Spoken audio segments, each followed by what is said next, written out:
The Listeners, by Walter de la Mare. Is there anybody there? Said the traveler, knocking on the moonlit door, and his horse in the silence champed the grasses of the forest's ferny floor. And a bird flew up out of the turret above the traveler's head, and he smote upon the door again a second time. Is there anybody there? He said. But no one descended to the traveler. No head from the leaf-fringed sill leaned over and looked into his gray eyes where he stood, perplexed and still.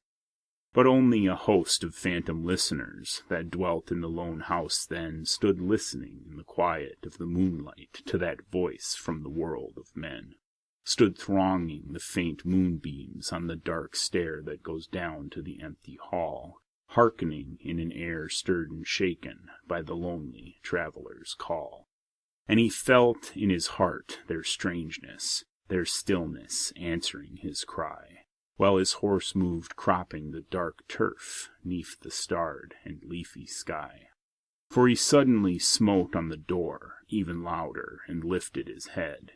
Tell them I came, and no one answered, that I kept my word, he said.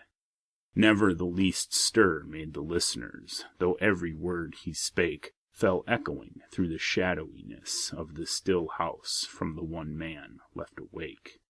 Aye, they heard his foot upon the stirrup, and the sound of iron on stone, and how the silence surged softly backward when the plunging hoofs were gone.